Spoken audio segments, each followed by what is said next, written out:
That wasn't how I was expecting this vlog to end. What are you gonna do?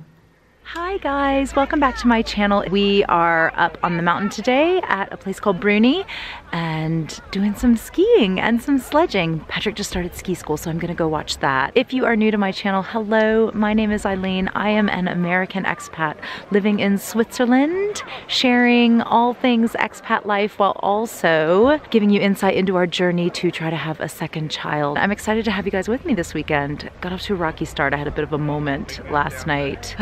Watching something on YouTube. So I just watched Elle Lindquist's gender reveal video, which I shouldn't have watched. I don't realize that something's gonna be a trigger. So I'm so excited for her and her husband. If you're not familiar with them, they've gone through miscarriage and they've been trying to conceive, and they have like secondary, I think third in their case, infertility. And she's pregnant. She's gotten pregnant, which is incredible. And they did a gender reveal video. When they found out the gender of their baby, it's obviously emotional because of everything they've gone through, but then like she leaned down to her son and said, you know, you're gonna have a little sister. And I just like lost it, because I'm kind of at the place now, and I don't think I've updated you guys, I'm so sorry. We couldn't start IVF in December because I started my period while we were in the UK for Christmas, and I have to get a bunch of blood work done within the first 5 days of my cycle, and I just missed it because I was there. So my cycle starts again next week, and we start from next week. I'm in the space now where we're gonna do IVF, and if it doesn't work, I'm probably thinking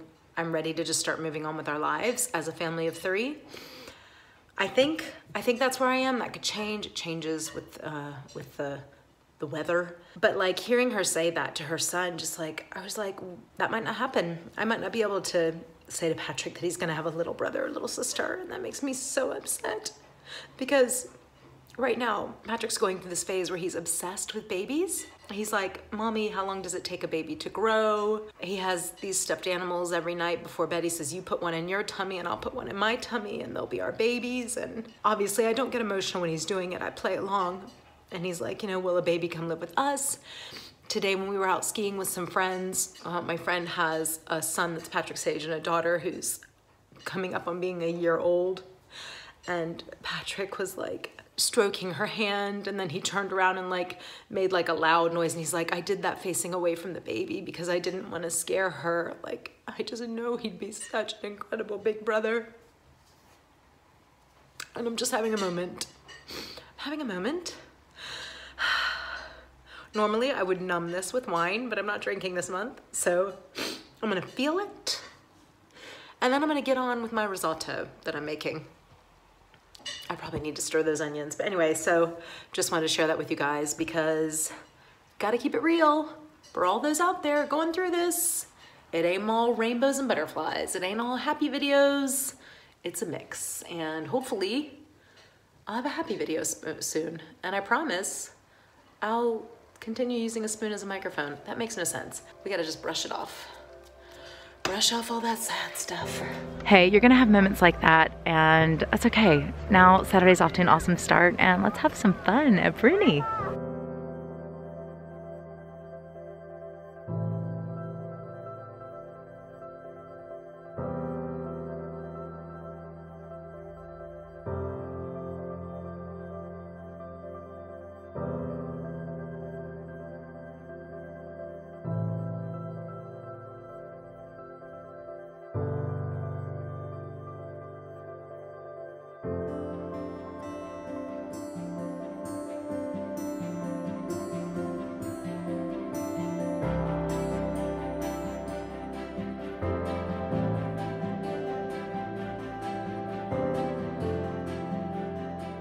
So Andy has gone off to ski. Patrick's up and running in ski school, which is great. And I'm just hanging out. I am not skiing this season because of IVF treatment. Skis can be quite expensive to rent, and we figured if I was pregnant, it's a big investment with no return, as I would not be skiing. In Zurich, all these mountains that you can ski down are like a half an hour, 45 minutes away from where we live.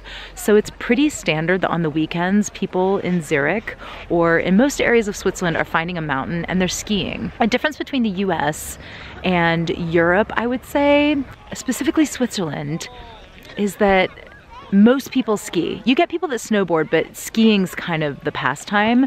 Like whereas in the US it's like such a hipster thing to do to snowboard, you don't really get that as much here. Also too, kids start skiing when they're like 3. I'm looking at a little girl now who's going down like quite an advanced run with no poles, and she's like 5 maybe. It's really cool to see, but you don't get that as much in the States. Also too, all of this snow is natural. None of it's manufactured. It has snowed so much this week. If you follow me over on Instagram, I'm at Eileen Vincett, you'll see that there's been like a ton of snow. And this mountain, Bruni, that we're at today, it's got a really good ski school program, so it's great for kids. You don't have to deal with ski lifts. You just pull up and you walk straight onto the mountain. So it's the perfect place for Patrick to learn. So we just finished ski school and now we're gonna do some sledging and then have some lunch. Patrick has to be extra brave and get on this magic carpet. He's also not a big fan of steering his sledge, so Andy has to go with him the first few times, but he loves it nonetheless. So let's see if he can get on this magic carpet. Well done, Patrick!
Got back home from skiing earlier. I'm in bed now.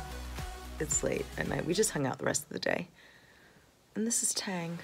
Tang is an orangutan that Patrick bought at IKEA and decided after he bought him that he thought you were kind of creepy looking. He thought you looked like a monster.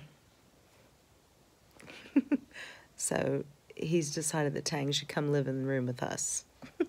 Tomorrow, I don't know. Andy has to work, so I have to figure out something to do with Patrick all day. Should be fun, but for now, I gotta go to sleep. Say good night, Tang. Good night.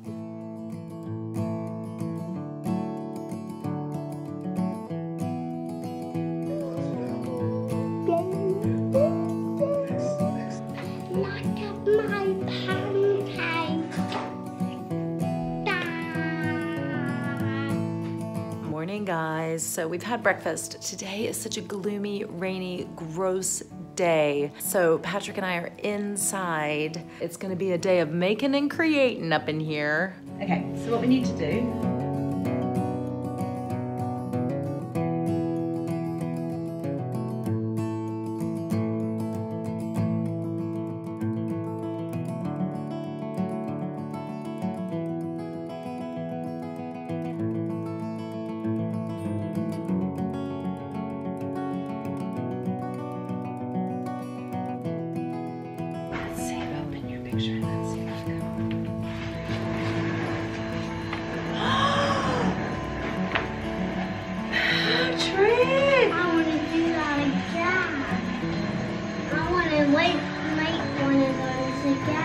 I love this. So my cycle started this morning. So excited. I had a hospital appointment after my 7th miscarriage to talk about plans to go forward with IVF. The doctor, who was lovely, told me, once you start your next period, email us right away, come in and get blood work done. We will check to make sure you're not pregnant. We'll check your hormone levels.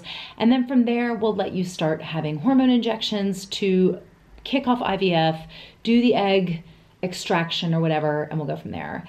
Since that appointment with her, I had my period in, was it November? I can't remember why exactly it didn't work out in November. I think because it was too soon after my miscarriage or something. I can't remember, but in December, I couldn't go to start things because we were in the UK and I needed to be here to have blood work done. So I emailed them and I said, you know, what should I do? And they said, email us next month on the first day of your cycle. So this morning, first day of my cycle, so excited, I emailed them, it started. Can I come in and get my blood work done? Let's get this going. Keeping in mind, we had decided to start IVF at the beginning of October. So now we are like 3 months later. I'm being really patient, but I was so excited this morning. The wait is finally over. We can start IVF.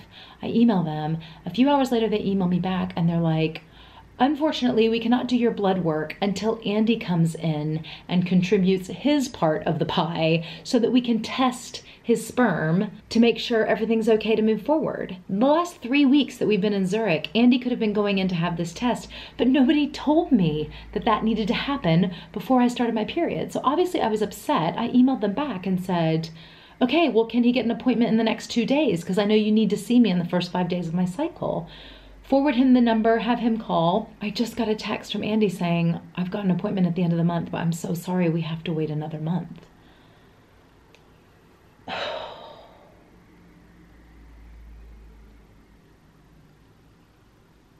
It's just another couple weeks. It's just another couple weeks.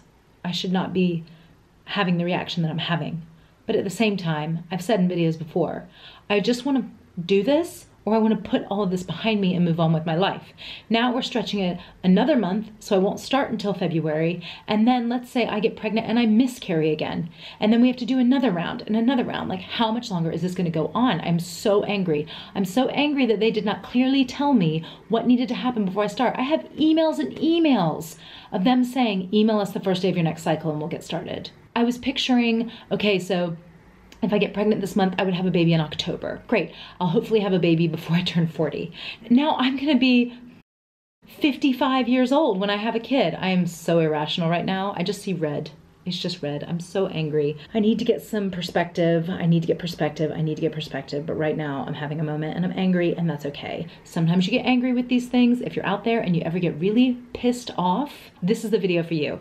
I'm pissed off. It's okay if you're pissed off, because I'm having that moment right now. We have to wait another month. I'm doing dry January. I wish I wasn't doing dry January. It was good for me. We have to wait another month. So back in a holding pattern. I'm that pilot just circling around the airport, waiting to land the baby plane. That was a really good analogy. That wasn't how I was expecting this vlog to end. What are you gonna do? All right, guys, I'll see you Friday. Have a good day, afternoon, evening, wherever you are in your day. Talk to you soon.